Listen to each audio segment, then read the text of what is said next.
And we'll start. All right. So, hello and welcome to the Connecting You with Yourself Intentional Living Circle. So, my name is Nancy Marco, and I'm your host. Our speaker tonight is Sam Tarino, and I'll do a brief introduction to her in just a few moments. For this circle, Sam asks that you might grab a candle, pen and paper, and have your camera that works like a phone handy for some of the exercises. So just a little bit about the Intentional Living Circle. We've been gathering for 17 years, offering a free space and time to learn and practice living at highest expression. So this circle is part of a larger free online community called Connecting You with Yourself. And it offers a whole bunch of different offerings that I'll review in just a few moments. Before we go there, I want to just invite everyone to honor the diversity among us by taking time to add your desired pronouns. And if you know the Enneagram personality that you see yourself navigating from, to add that to your screen name. And you can do that on most devices by going up to this top right-hand corner where there's three little dots, clicking on the dots, and then adding your desired pronouns and your type.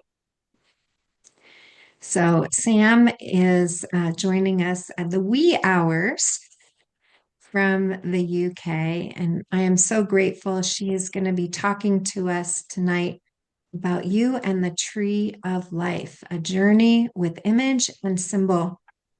And it is going to include some of the Enneagram teachings.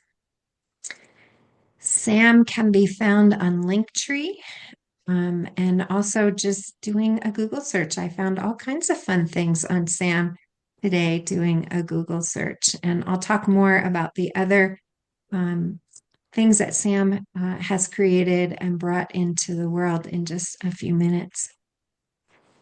So before we do our centering practice that we play with each time we gather, I just want to talk about what is happening with connecting you with yourself. And one of the new things is we have a YouTube channel, and there's lots of stuff on it. You can go to the website to connect to the YouTube channel. When you go to the website, you'll learn we have yoga, we have Enneagram chats, we have this circle that you are in right now. We have a grief group that's called Good Grief. We have a book study that is looking into or exploring women who run with the wolves right now. And then we have a relationship support group. So do go to the website, check out all that is offered, and do sign up for the e-news while you're there to stay informed. And you can also share any ideas or requests of things that you would like to see covered, or people that you know would be an interesting speaker or presenter for this circle.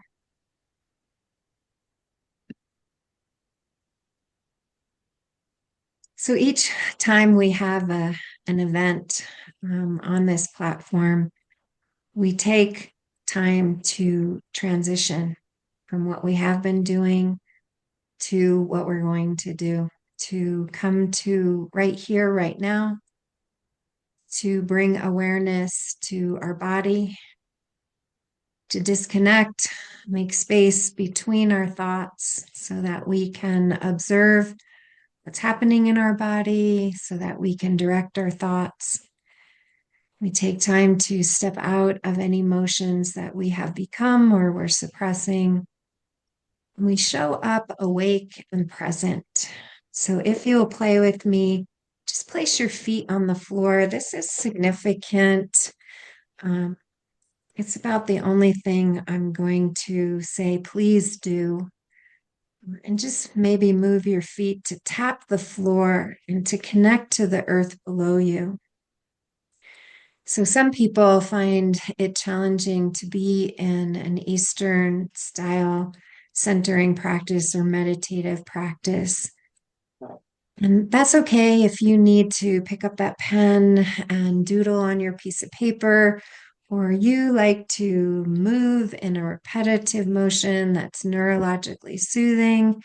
You can do any of those things. You can keep your eyes open, you can close your eyes or hazy your eyes. You can drop your hands palms down in a grounding mudra. And whatever you choose for any of those options, I invite you to bring your attention from the outer to the inner, feeling how your feet connect to the floor, your seat connects to the chair. Let your head lift up tall and your shoulders drop down. Relax your arms, even if you're using your pen. And let a little smile come to your lips to soften your face. Let yourself tune in, tap into your parts and your pieces. Let your breath be your anchor. Direct your breath in through your nostrils. See if you can expand your belly on that inhale. Keep your chest still. And then slowly let the air come back up and out and through the nostrils again, concaving the belly. Let the breaths be long and slow. Setting the intention to inhale awareness and exhale distraction. Inhale being right here, right now. Exhale everything that came before, anything that will come after.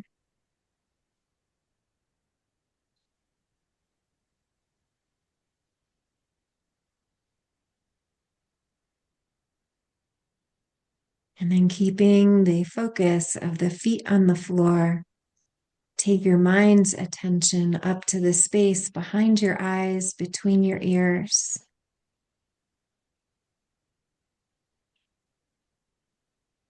If you like, you can bring your hands into a prayer mudra to support the integration of the creative and the logical parts of hemispheres of your mind.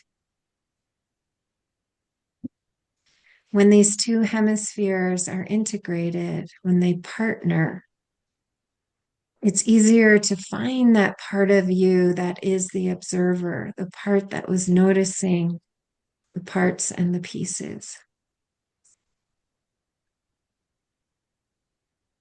That part of you that witnesses if you've become a thought, or if you can watch your thoughts, direct your thoughts, be empowered with your thoughts.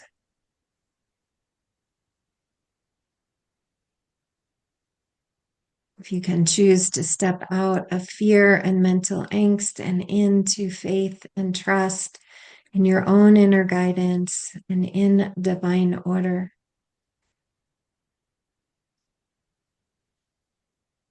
And from that place, can you feel a connection to yourself, your parts, your pieces? And then if it feels ready, can you feel a connection to each other? Even though we're continents away.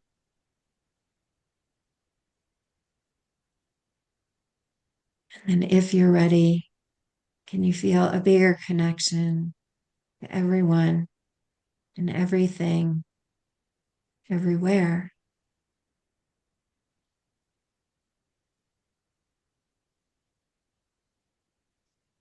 So we've activated our instinctual intelligence, our mental intelligence,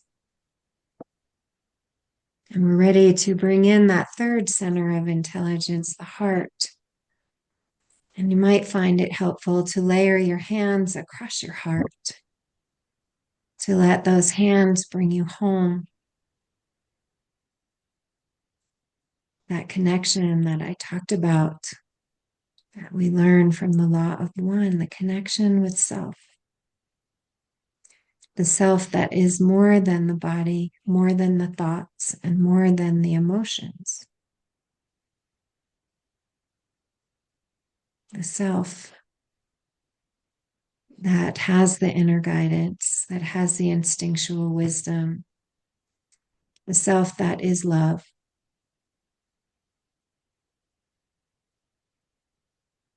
And take a few breaths here and see if you can invite that love that you are to bubble up through any trauma, any training, any negative experiences that you've had that blocks the heart.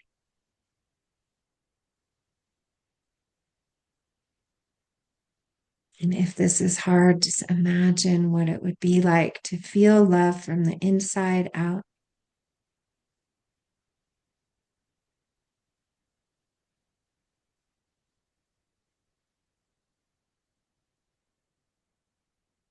Say something nice to yourself.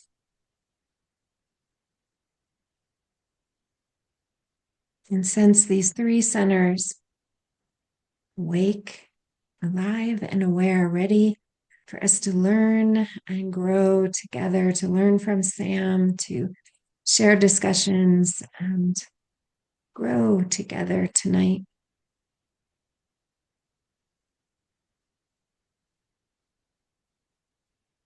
When you're ready, slowly come back and let me tell you a little bit about Sam.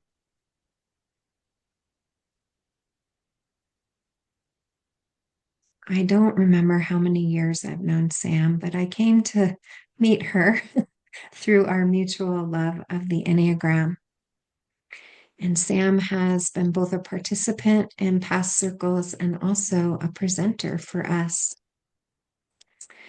And my husband, Paul, and I visited her and her husband, Paul. We have that in common in their amazing hometown of Alton in the Hampshire, England.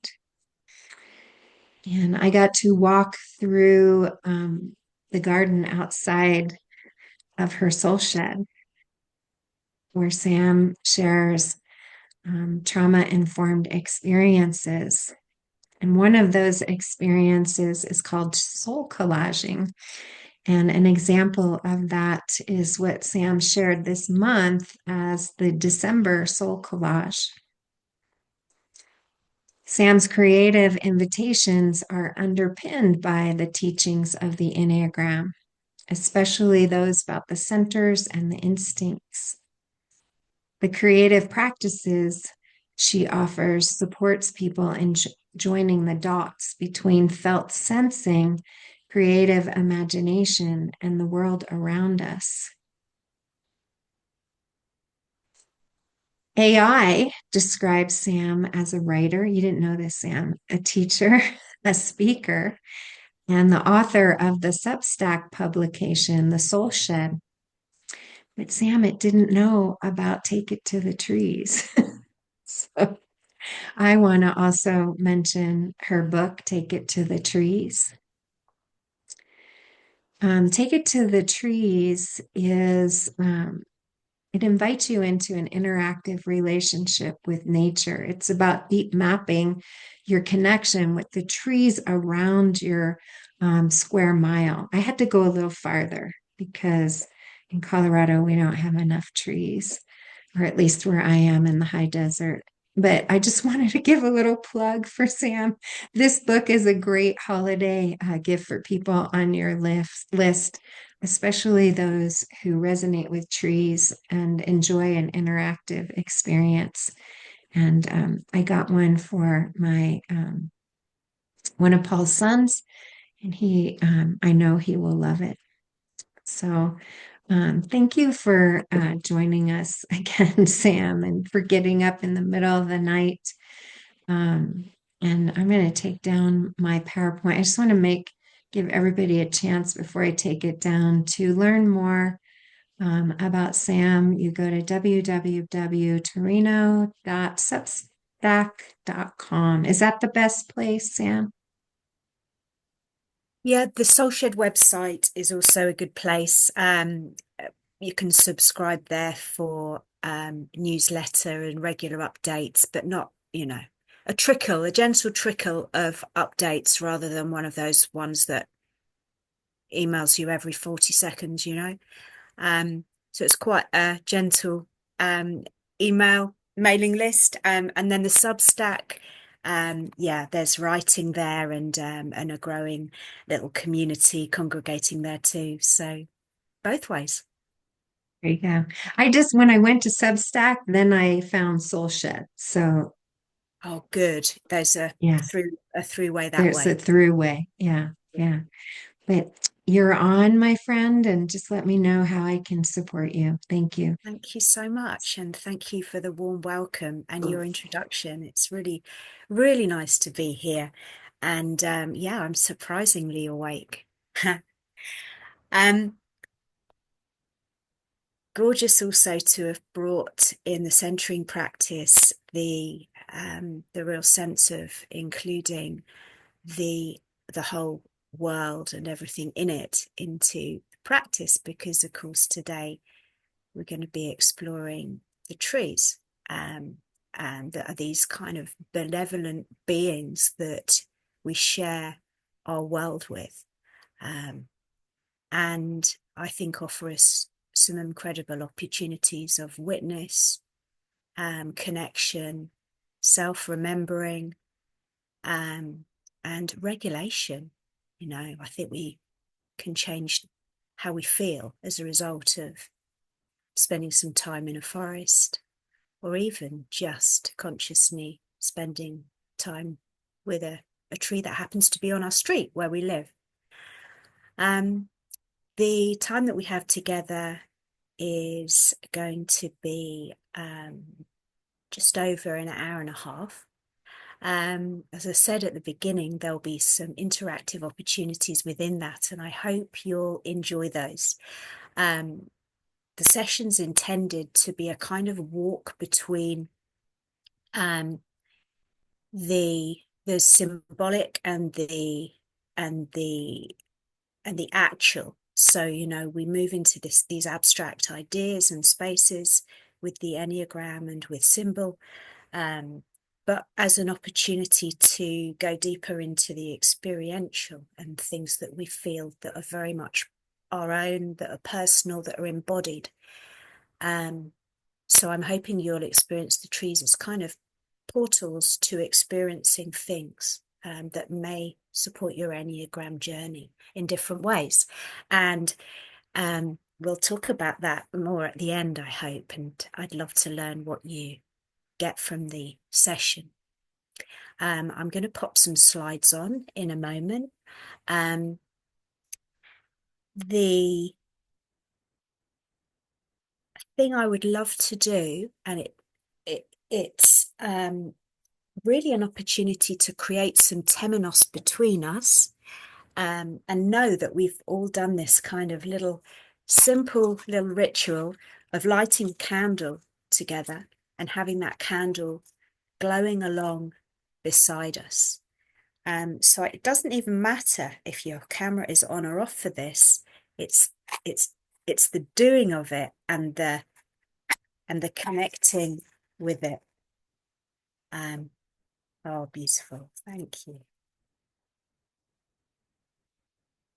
So temenos is just this sense that we can do something as simple as light a candle together with an intention that we are coming together and connecting and doing something slightly outside the everyday. We're creating a special space to explore within.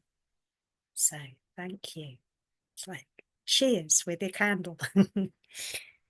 So we'll just know those are glowing along. And I'm going to make a start. Let me see if I can share my screen.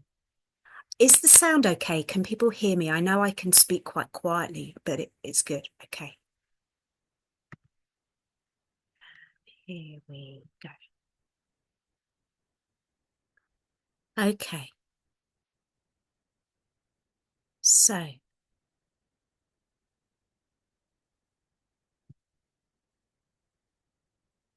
an Enneagram journey with trees of life. I thought I'd start by showing you this incredible tree. It's quite close to where I live. It's called the Ankerwick Yew. And it's claimed that this tree witnessed the signing of the Magna Carta, which happened a pretty long time ago in a town called Runnymede, and potentially was a place where, I don't know if this is a claim to fame for a tree, but Henry VIII courted Anne Boleyn, um, and quite lightly would have met at this tree. So this is an old tree, and you can go inside the tree, and the photograph on the right is a photograph I took from the inside of the tree, where its root system was kind of spiraling up inside it in this incredible way. It really felt like being inside some incredible system. Um, to do that right at the beginning is that I really want this sense of the presence of trees to be something that can connect us with our own presence, and so that we don't stay very long in the abstract or the theoretical. We just use it to support us. Okay. So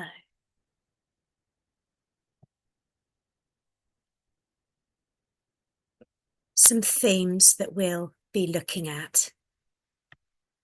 I'd like to talk about having an orientation of correspondence, which I'll say a little bit more about in a moment.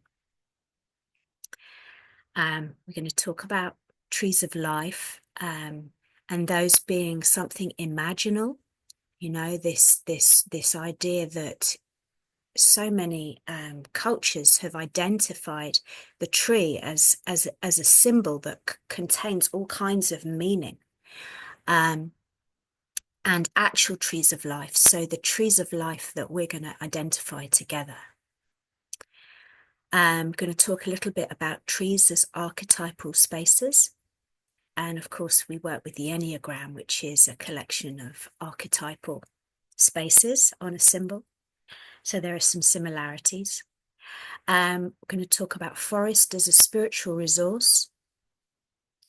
A little bit about the primary triangle on the Enneagram, the 369 triangle, as being a kind of an archetypal human journey.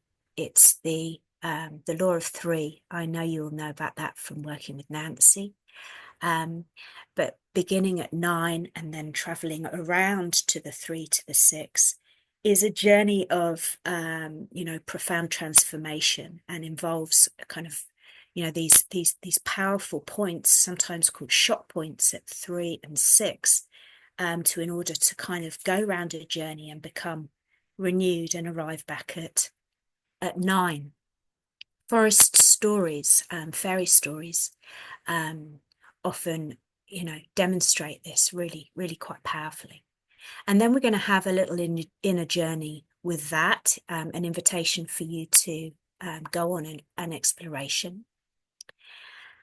And I'd like to just say, with everything that I invite you into, it's very, very optional. So just approach it on your own terms in the way that you would like to. On the right-hand side, I would like to show you an English oak tree in a very iconic kind of position. We have a lot of these trees that stand in the middle of fields. And I often imagine in times gone by, people who were working on those fields would have gathered underneath those trees, those iconic oak trees, and maybe stop for lunch or to just step and have a little moment in the shade. We have a lot of those. And then I wanted to include the aspen, because I know it's an important tree to you guys in Colorado. We don't actually have aspen in the UK.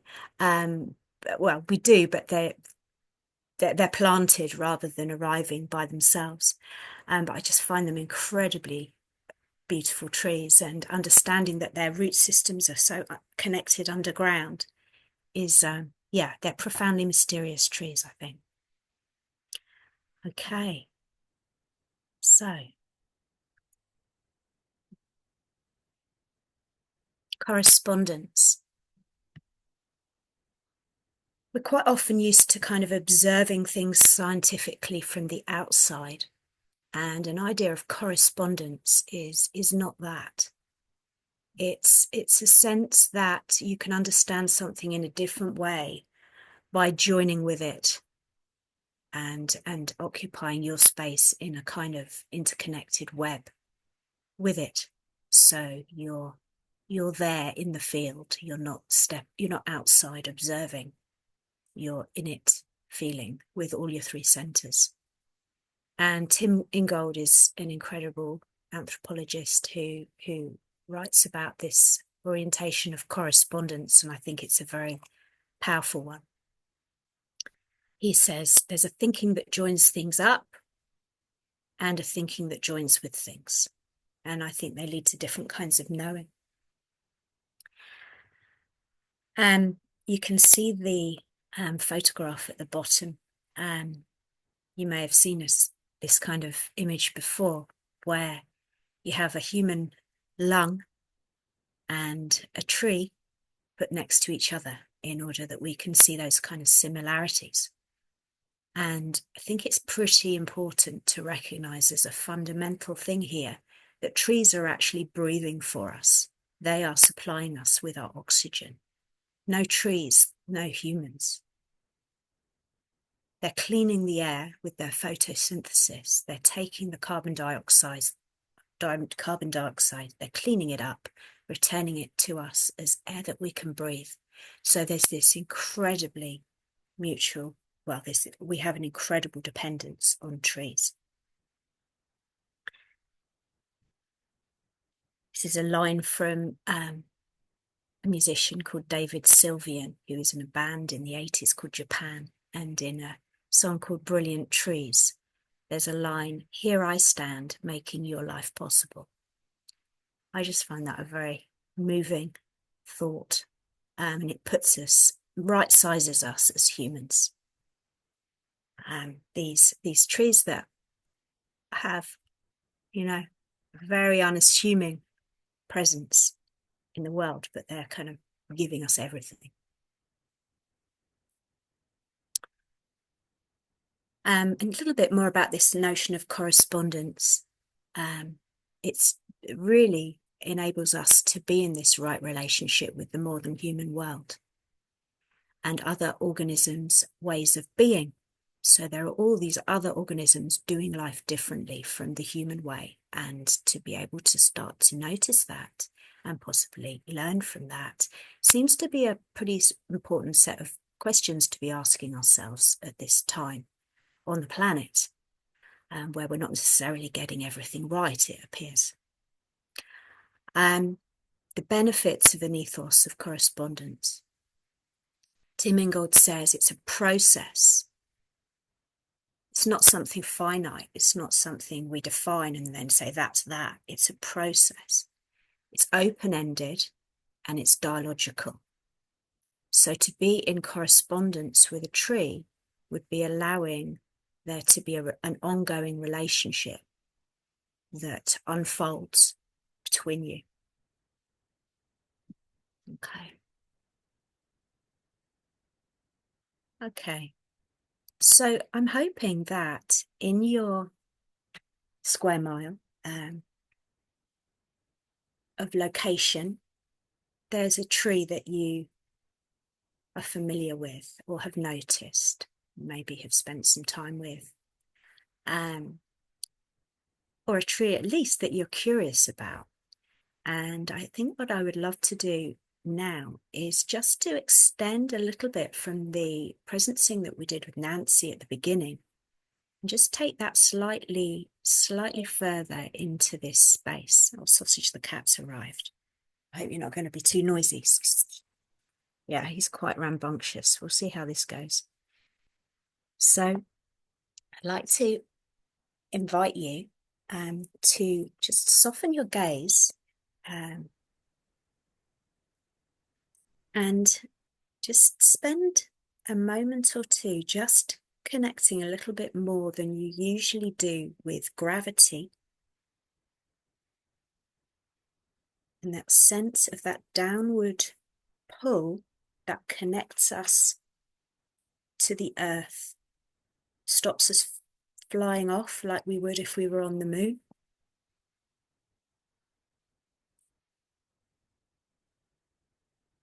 And we're going to do a breathing which has 4 parts, and you may know it as the box breath or the square breath. And it's the breath when you take some time with the in-breath, and then you stay a little while at the top of the breath, full retention.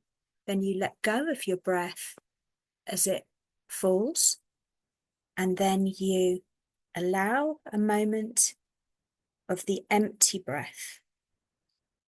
And because we all breathe differently, these breaths are going to be different for each of us in their lengths. So you may find that you need a count of 3, count of 4, and the count can be as long as you like, but I'd like you to take a moment just to find that shape in your own breath.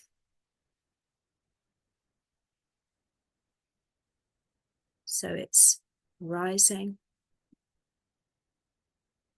it's staying at the top, it's falling,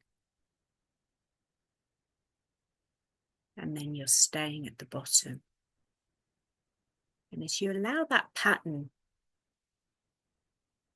just to come around a few times, each time it does, just see if you can inhabit the shape of that breath more each time.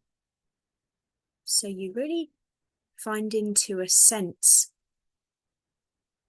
of it breathing you into your presence. And the tree that was in your imagination that you called to mind a moment ago, I'd like you just to call yourself closer into presence with that tree. So imagine it's there with you now. But I'd like you to imagine that your back and your spine is connected with the trunk of that tree. So it's giving you a sense of verticality that's kind of reinforcing your own by being behind you. And as this breathing continues, just feel into that sense of gratitude for this air that you're breathing, that this tree is generating in its biosphere. And each time you come to the bottom of the breath, just really connect with that sense of being rooted downwards. Again, sort of supported by the roots of the tree that you're standing with.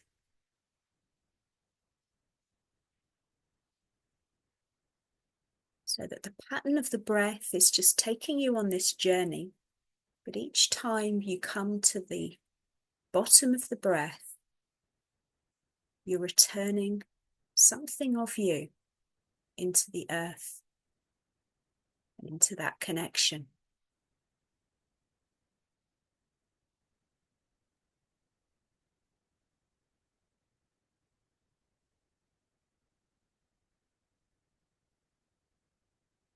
And each time you come to the top of your breath, you're holding a little bit up there. Feel into your connection with your crown and with the sky and with the crown of the tree. with its entire canopy behind you and over the top of your head.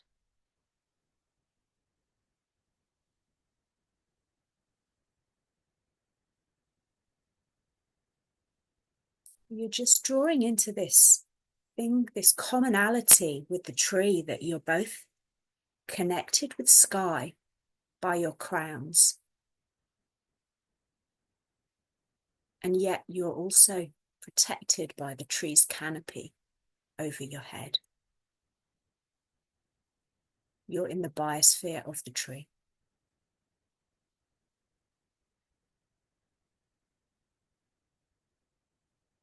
Now you've established this crown and this root. As you draw up on the in-breath, just imagine that you are drawing nourishment up through those roots, up through your system with your breath.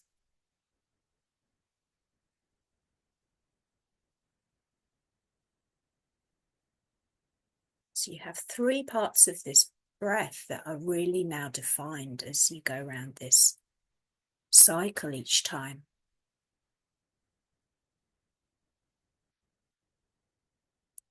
And now you have the out breath, which you've been doing all along, but now each time you come to the out breath, just see if you can allow a little letting go to happen, just in a way that feels easeful.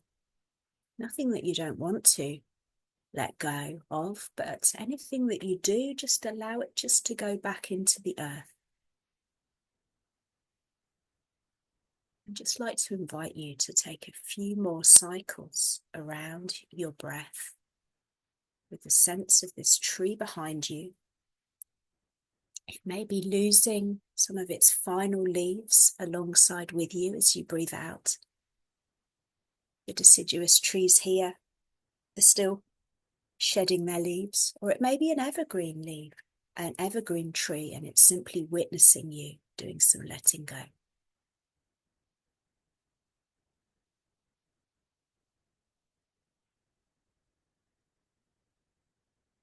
And then you just come to a place where that feels complete. Just like to invite you to thank this tree of your imaginal space for being with you for this short practice. And then just take a moment just to reconnect with the room that you're in, the familiar patterns, objects, colours, surfaces, things. Just check a few things out. Reorient yourself in the room.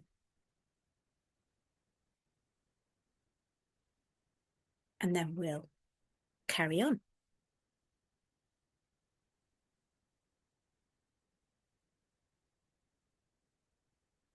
Okay. So I'd like to just share briefly about 3 trees of life that have popped up in really old cultures. The first one that you can see is an acacia tree. And in ancient Egypt, the acacia tree was incredibly important. And it was known as a tree of life and death. It accompanied Osiris to the underworld. It did important spiritual work, this tree. It's also got an incredible substance from the sap that has got amazing nutrition in it. And acacia honey is pretty special stuff. So this tree, as you can see, is in this painting, is given a huge amount of status. This tree was, a spiritually recognized being.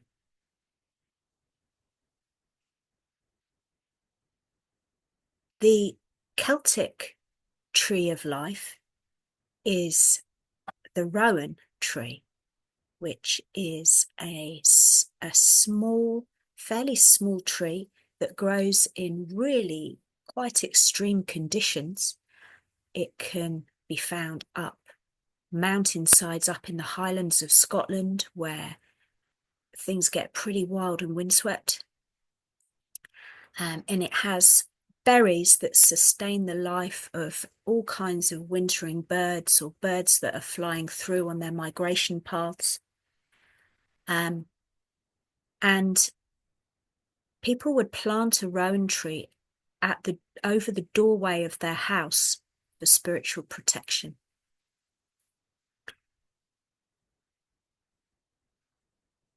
And then I'd like to just tell you a little bit about the ash. The rowan's known as the mountain ash, although it's actually a member of the rose family. But it shares the leaves, the pinnate leaves, where you have those identical kind of pairs of leaves along a single stem. Those pinnate leaves are shared by the rowan and the ash. And the ash is the Norse tree of life. And Yggdrasil is the name of the tree that was at the center of the cosmos in Norse mythology and held 9 different worlds together. And you can see some of them on that picture. So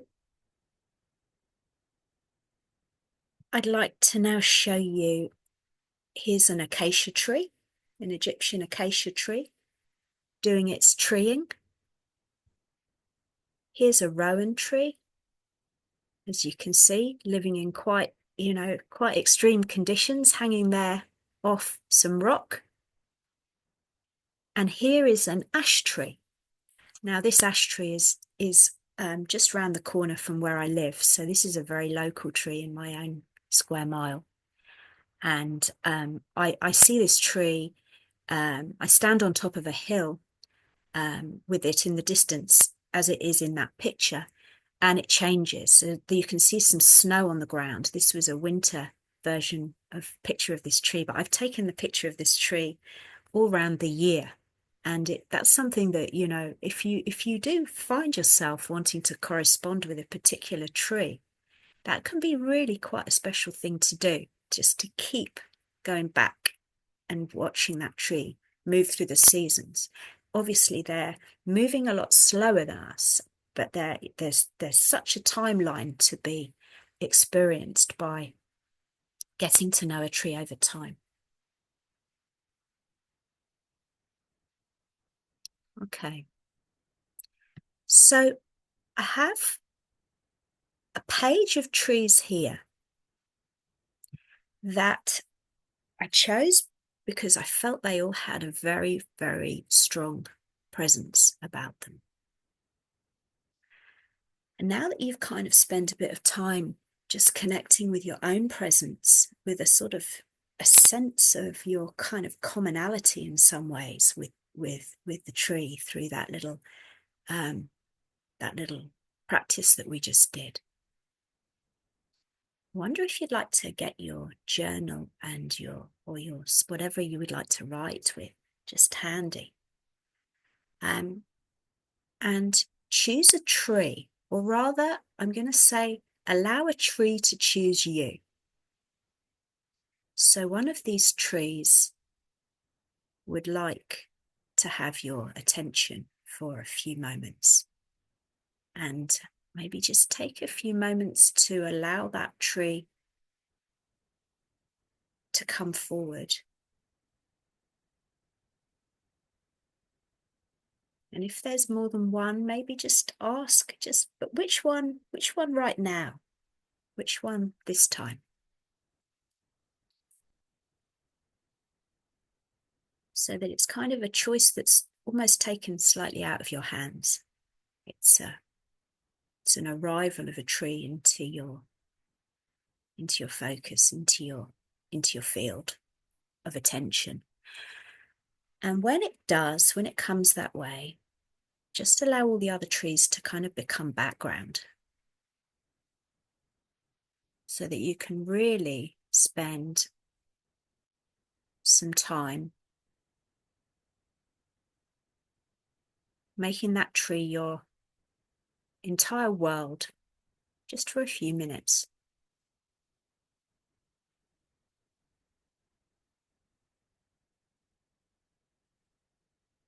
And you might want to reconnect with your breath a little bit again. And just notice what's going on in your body as you spend time with this tree. How are you kind of finding yourself in a relationship to it? Notice the posture of the tree and how it is in the place it's doing its treeing, in its biosphere, in its habitat.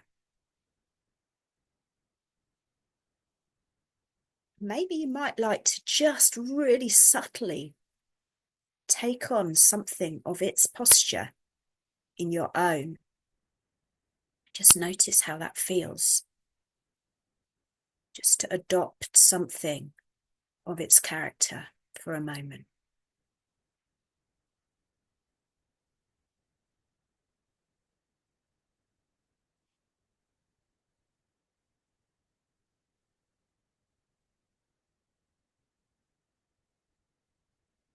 And I'd like to invite you to move into the space of that tree with your heart. With your heart. In the whatever shape or state your heart is right now. You know, if your heart's feeling tight or closed or tender, if you're feeling some grief or some sadness, any of those qualities of heart, or if you're feeling open or expansive or really, full of love and joy and exuberance, the whole range. These hearts are pretty big places, right? There's a lot that can happen in them. And all of it, I believe, is completely content to take to a tree. It's like the tree's big enough to take it.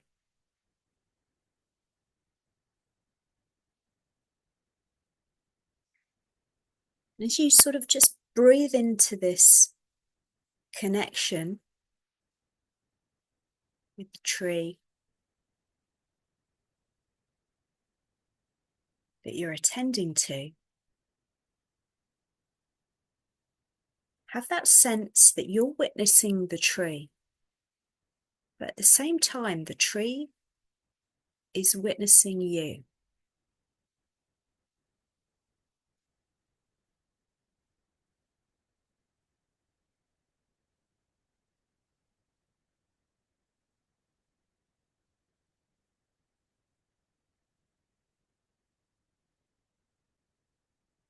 And I'd like to invite you to ask this being, trusting that it'll have something that it would like you to know, to ask the tree, what is your wisdom for me right now? And just to take a few moments listening and allow that tree to answer in its own words what it would like you to know, and just to make a note of that in your journal.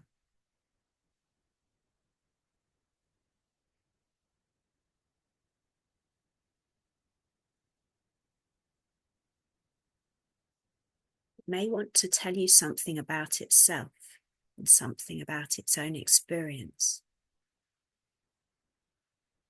It might have an insight or something it understands about your own experience. This is just for you.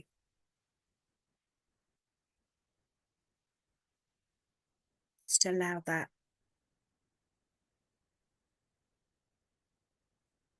wisdom to be shared with you. And if it comes in images or sounds or shapes, as well as words, just to let it arrive.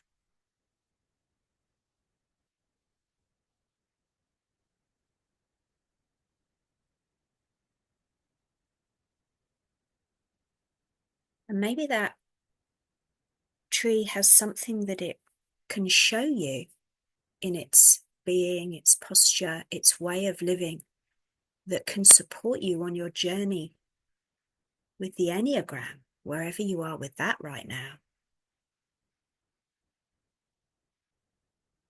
Maybe it's just really clear to you just by witnessing the tree, what it has to offer you about your enneagram journey today. Or maybe you can ask it specifically, what can you show me for my pathway?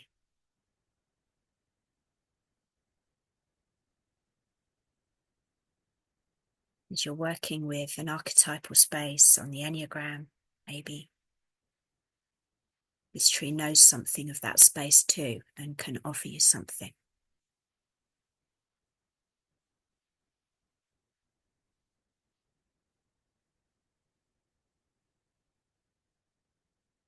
So I'm just going to offer you a couple more minutes to complete whatever you're doing or writing there.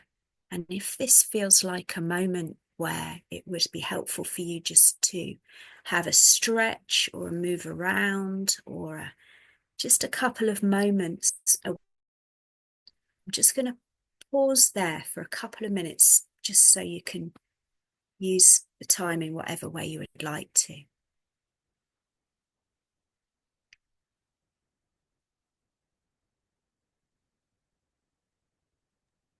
You want me to stop the recording for a sec? Yeah, I'll just say then one more thing before that. You come to that point of pause, just maybe just have a moment of gratitude when you thank the tree for whatever has happened between you and it. And yeah, then we'll take the 2 minutes. Thank you. Okay. So there's no rush to be back. I'm just going to share for a few moments about the trees in the imagery, because there may be people who would be curious about which trees they are. Some may be familiar and some may not be familiar.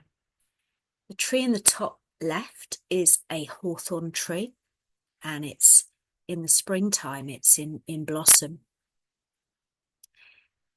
And the tree up the top, these are two very, very famous ancient oak trees called Gog and Magog, and they are in Cornwall in England, and they're really, really old. They're not perhaps as old as the Ankerwick yew I showed you, but they're hundreds of years old. Then in the top right is a juniper tree growing in rock.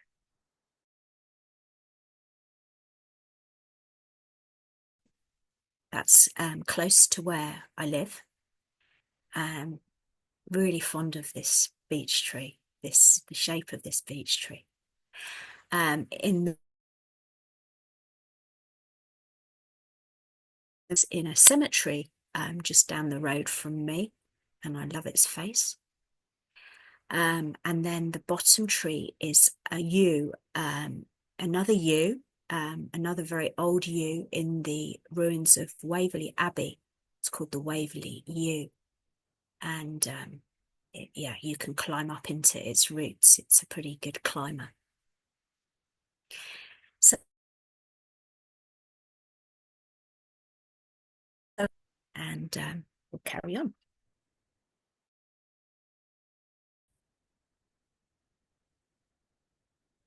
Okay. So I just wanted to reflect a little bit on some of these similarities that we have in a way of trees being archetypal spaces.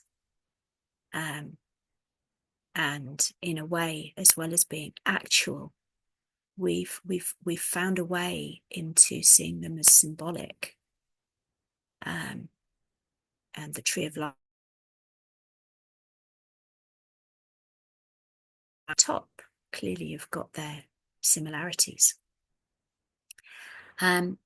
So both of these symbols are iconic. You know, we recognize them instantly, and they hold meaning, hold huge amounts of meaning for us.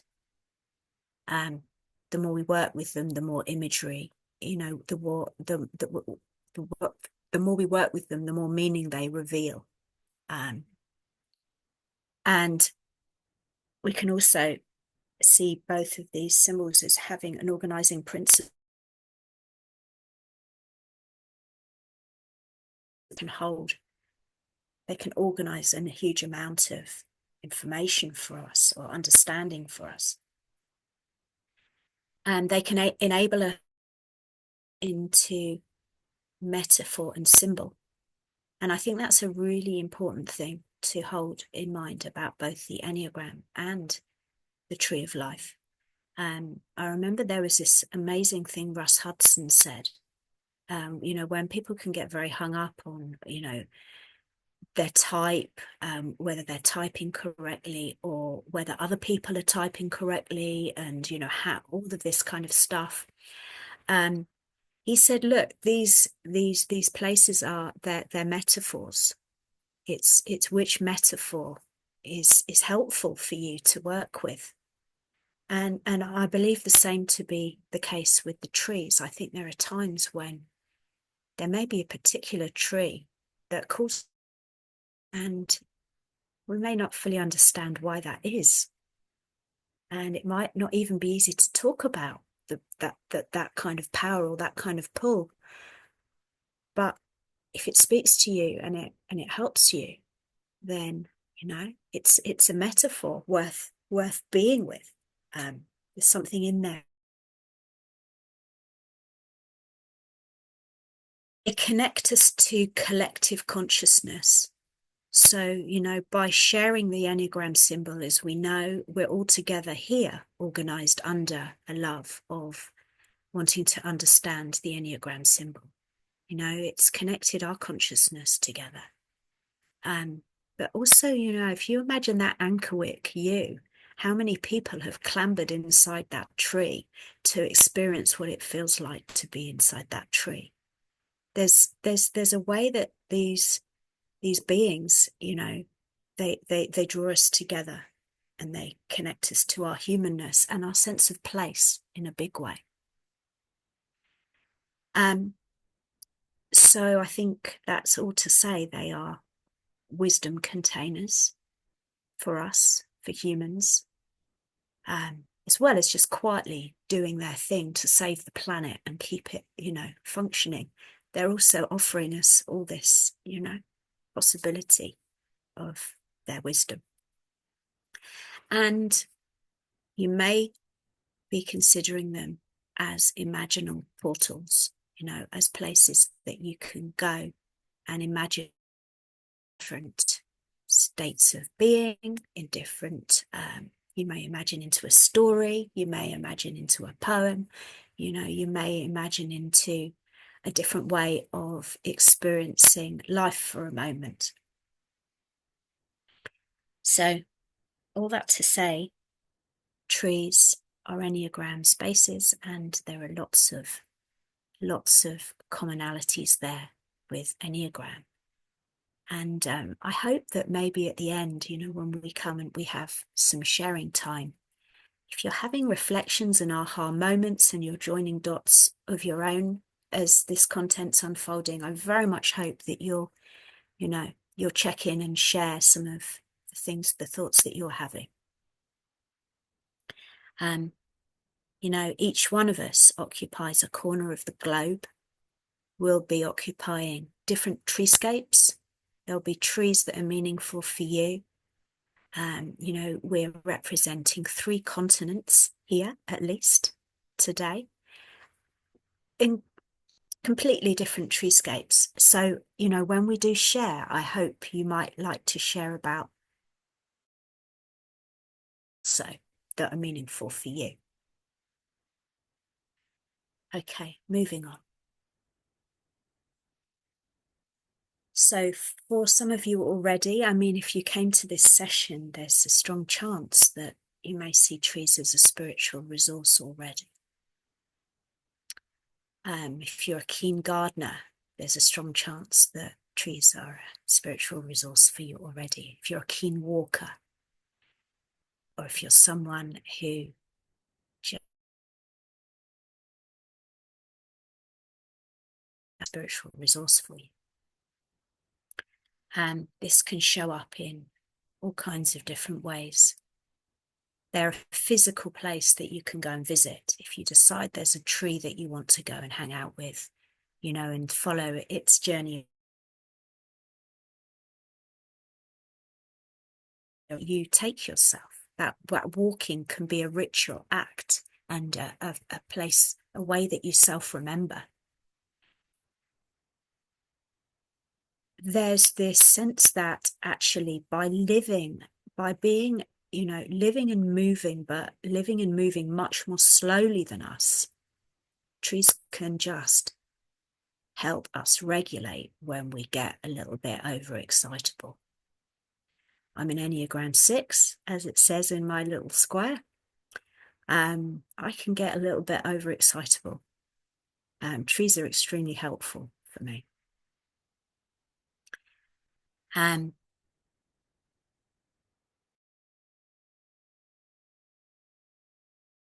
think that's a real antidote for us when we can get very, very left-brained, very observy, analytical, separate, disconnected. You know, that's some of the things that can come with the left brain that aren't always that helpful. This kind of connected part of the brain that is constantly referring to the whole and relationship. We need both. We need both of these of parts of our brain. And poets, musicians, artists, for millennial spiritual seekers have visited trees.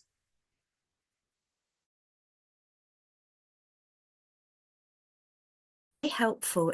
Now we're going to get a bit more enneagrammy now. They can be a very powerful imaginal container for the virtues and the holy ideas. Because they're kind of evolved, right? They've figured out how to do life in pretty good ways. They're not doing a whole load of harm by treeing. You know, humaning gets quite messy, right? We haven't necessarily figured that out very well at this point. But trees are doing it quite well. So the virtues and the holy ideas are something that we can actually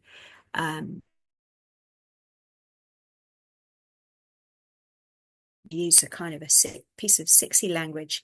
You know, we can see, we can do a healthy kind of projection, the virtues and the holy ideas in the trees.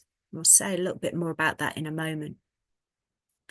There's a sense that they're orienting us to our place in the web of life, because they're bringing us back into our bodies. If you're hanging out with a tree, you're present to yourself in that moment,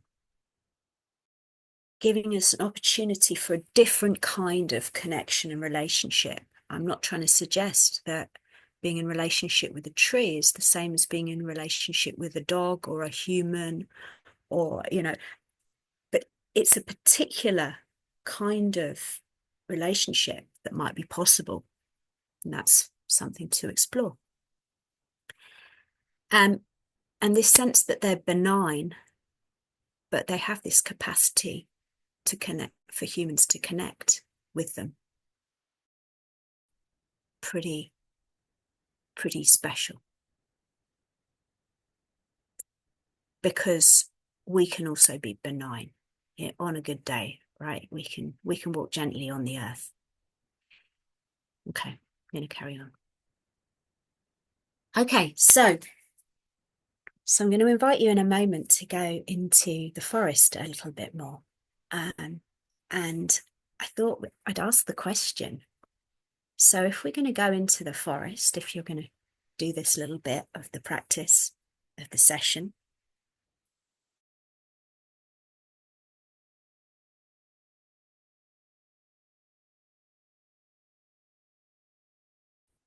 because, you know, we can have all kinds of attitudes and approaches to a situation. And you might want to consider who you would like to go on this journey into the trees. So might it be someone who seeks the holy ideas, which we're going to have a look at in a moment? Maybe you go into the trees specifically thinking, do you know, I want to see if I can connect with a holy idea in there. Is it part of you that loves transformation, loves the idea that you might feel differently afterwards? You might, you know, experience something slightly differently. And these, as I say these, you know, one might pop out of you and you think, yeah, that's who I'm going to take on this journey in a minute. One who is a witnessing presence. You know, that sense, Nancy talked about that right at the beginning, this idea that, you know, we can observe ourselves. We can have this kind of capacity to take a step back and to see things more clearly. So it might be a witnessing presence you want to take into the woods. Or it might be a young part of you. It might be a part of you that holds a place for innocence and wonder. You know, that the part of you may be a kind of free inner childlike part of you that remembers those forest stories and those fairy tales and goes into the forest with a little bit of a sense of those. Okay. So just to say a little bit more about the Enneagram of Holy Ideas, they are something that Almas wrote about with the Enneagram points. And I think the beautiful thing to remember about with the Holy Ideas is that although at its highest expression, beyond the human really, but at its highest expression, it points in a way, each of these archetypal points on the Enneagram points towards a holy idea. You know, we know that we might need something that comes from somewhere that's got nothing, no, isn't a point that we're at. These holy ideas are huge. They're much way bigger than personality. So you're not going, oh, okay, so I'm not a one, so, you know, holy perfection. What does that mean to me? You know, there's a sense how I think nature can reveal something of these holy ideas in different ways. So the doom palm is an Egyptian palm tree. I did a session with a group in Egypt a couple of weeks ago, and it was an amazing experience because I learned about a whole load of different trees. And the doom palm is also another very famous tree in ancient Egypt, and shows up in the artwork and the iconography.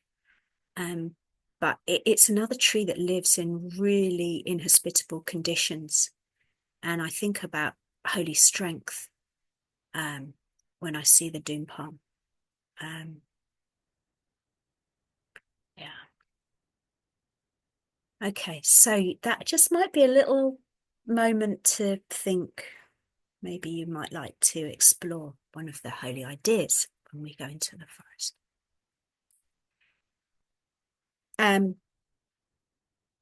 Holly tree on the left. Holly tree, I think I might have showed you that tree, Nancy, when we went into the New Forest. And that tree was one of the trees that kind of inspired me to write Take It to the Trees, because I saw that tree at the beginning of COVID lockdown, just before, in fact, before the COVID lockdowns had started over in the UK.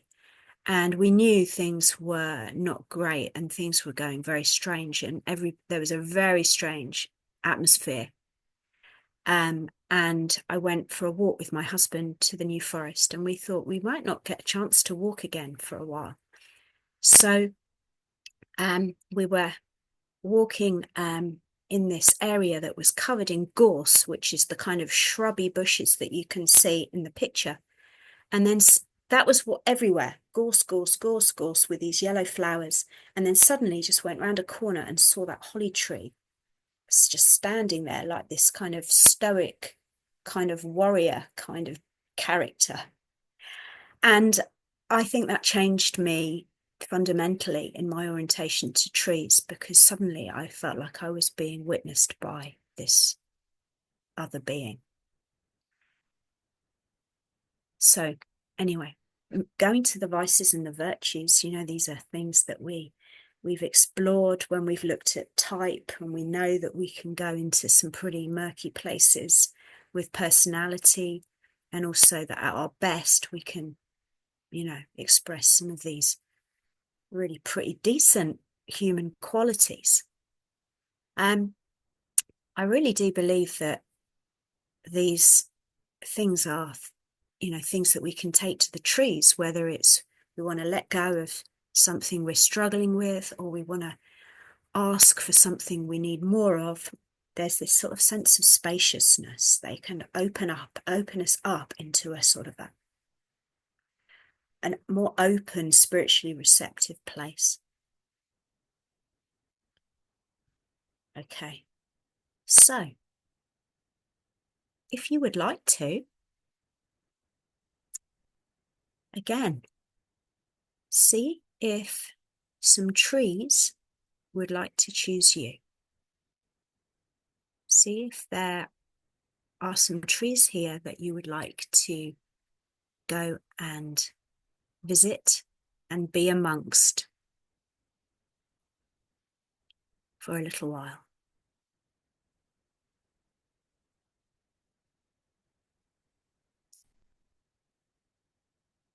And when the trees have chosen you, and you know which are the ones that are calling you right now in this imaginal space, and maybe in future, outwardly, you may be going to find some trees to spend some time with. But just for now,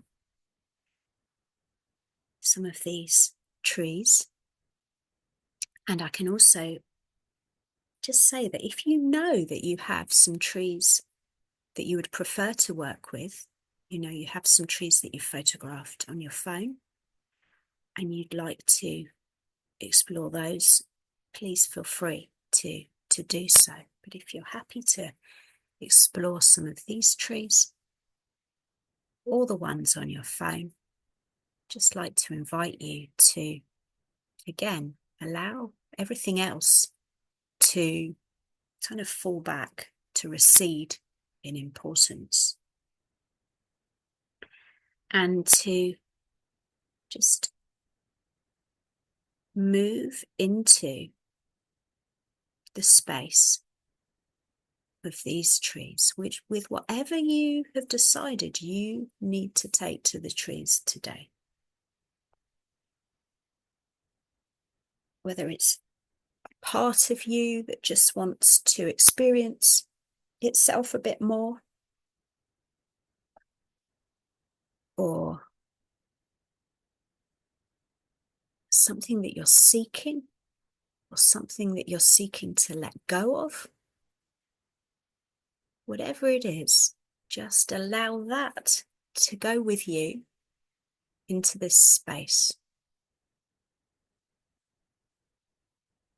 As you go into the space, notice how you're moving.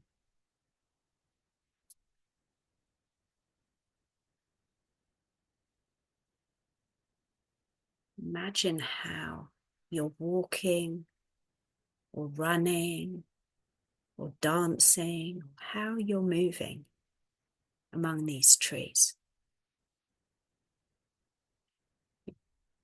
You don't even need to be attached to the ground, right? Maybe you're moving around these trees more like a fairy or the wind, Just allow your movement amongst these trees be what you wish it to be. This is your imaginary journey. You could be flying. You could become a bird.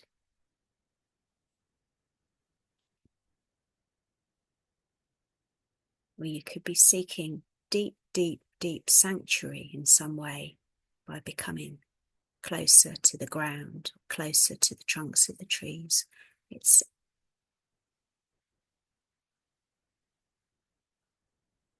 a spacious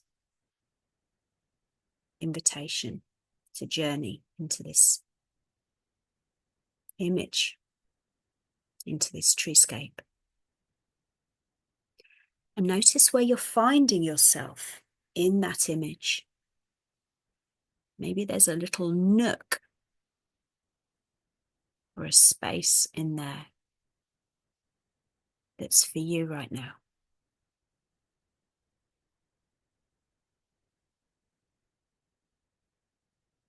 And just notice your breathing.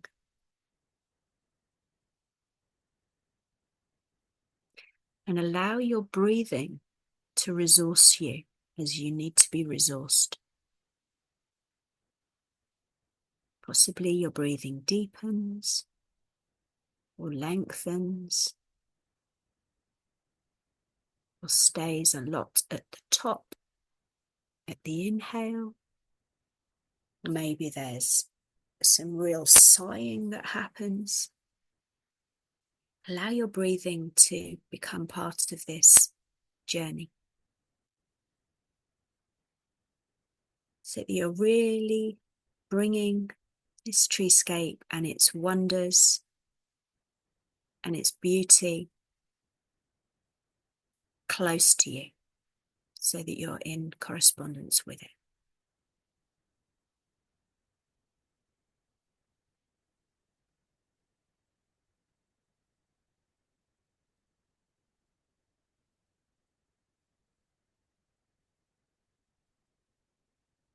I'd like to invite you now to take the time that you need to do what you need to do with this image, and to journal in the way that would serve you, in a way that's very much for you personally.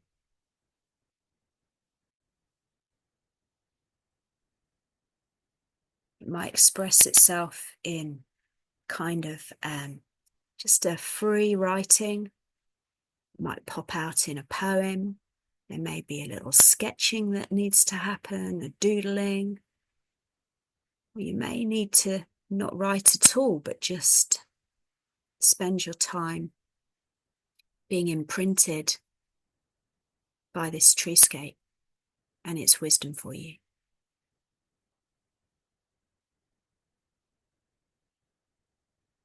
And so we're going to have some more minutes now. So I'm going to ask Nancy that in a couple of moments we pause the video again, so that you've got some writing time. And then I'll come back in about 5 minutes and check in. So we'll just pause the recording. Okay.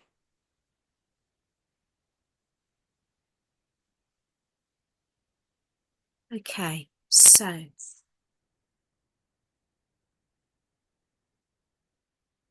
just to take a moment to conclude that piece of journeying with the trees, and once again just to thank them really for their incredibleness.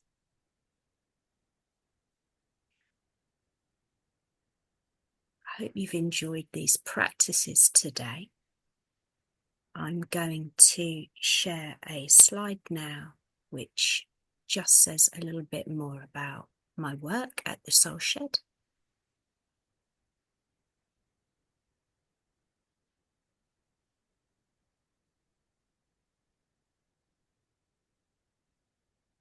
And this is really just to introduce you to the different practices that I share within the Soul Shed community, within the book, Take It to the Trees, within the events that I offer, one-to-one journeying opportunities, group opportunities, soul collage events that also can be a way of deepening mapping your world. Also have a profile on Instagram, so if you'd like to connect in any of those ways in the future, be beautiful to see you, and to carry on discovering these connections between your life force energy and your creativity. So